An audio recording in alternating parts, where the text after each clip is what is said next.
हमने dealing award को देखा, उसके उसमें हमने जो है वो यूरोपियन यूनियन अवार्ड को देखा, हमने कुछ सर्टिफिकेशन को देखा। आज मैं आपको उनकी थोड़ी सी इसका बैकग्राउंड बताऊंगा। डीलिंग अवार्ड के हवाले से आप देखें कि जो एडवर्ड डीलिंग थे वो अमेरिका के एक मैनेजमेंट कंसल्टेंट थे, जो सेकेंड वर्ल्ड वार के बाद जापान में जब इंडस्ट्रीज बिल्कुल तबाह हो गई तो उनको उन्होंने वहाँ पर भेजा और वहाँ पर जाकर उन्होंने क्या किया, जापान में जाकर उन्होंने अपनी क्वालिटी के हवाले से जो 14 प्रिंसिपल्स ऑफ क्वालिटी उन्होंने बनाए थे, जो प्रैक्टिसेस वो करते थे, उन्होंने जापान में जाकर वहाँ पर लोगों से जो इंडस्ट्री से रिलेटेड थे उससे शेयर किया और उन्होंने वो 14 प्रिंसिपल्स यूज़ किए और यूज़ करके उन्होंने क्या किया कि दोबारा अपनी इंडस्ट्रीज को खड़ा किया। 1951 में वहाँ की एक कंपनी ने, इंजीनियरिंग फर्म ने उसकी प्रैक्टिस से दोबारा अपने जो है वो बहुत सारी चीज़ों को इम्प्रूव किया। तो उनकी खिदमात में जापानीज़ जापान के लोग उनको एक अवार्ड जो है वो दिया गया, जो आज भी उनके नाम से वो दिया जाता है। वो हाई क्वालिटी मैनेजमेंट अवार्ड है जो एक्सीलेंस समझा जाता है, जिसको डीलिंग अवार्ड कहा जाता है, जिसको हमने कल देखा। ठीक है, इस तरह शेंजे अवार्ड एक है। जिस तरह एडवर्ड डीलिंग अमेरिका के जो थे वो कंसल्टेंट थे और उन्होंने जापान में आके परफॉर्म किया, इसी तरह जापान के एक प्रोफेसर हैं डॉक्टर शेंजा, उन्होंने अमेरिका के अंदर जो है वो क्वालिटी एंड एक्सीलेंस में परफॉर्म किया और वहाँ से यूएसए में उनको उनके नाम के हवाले से क्वालिटी अवार्ड दिए, जिसको डॉक्टर शेंजा अवार्ड कहा जाता है।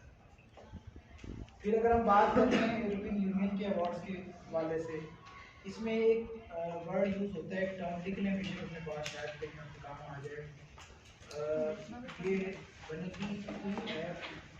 EF2M। EF2M से मुराद क्या है कि European union foundation quality management,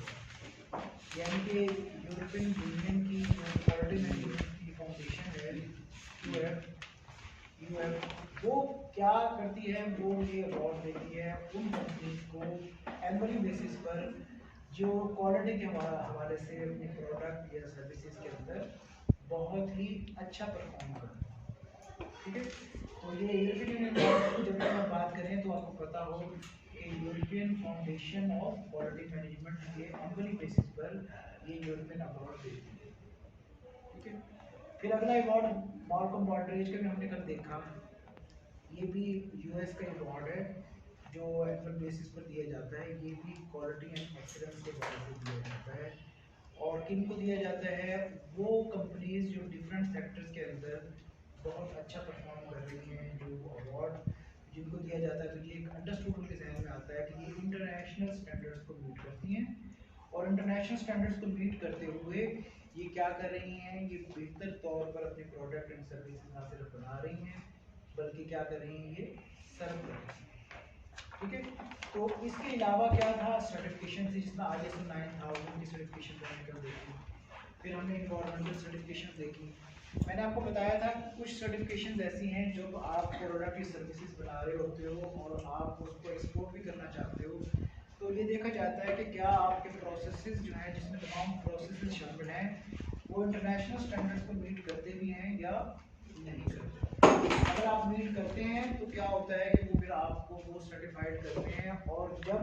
आप एक्सपोर्ट कर रहे होते हैं तो वो फिर आपसे उनकी एक रिक्वायरमेंट होती है कि ये आप इसको जब एक्सपोर्ट करें तो इसकी जो सर्टिफिकेशन की एक कॉपी के साथ लगाएं, ताकि वो जो कंपनी है उसको लगे कि आपकी जो प्रोडक्ट वहाँ पर आ रही है वो इंटरनेशनल स्टैंडर्ड्स को मीट करती है।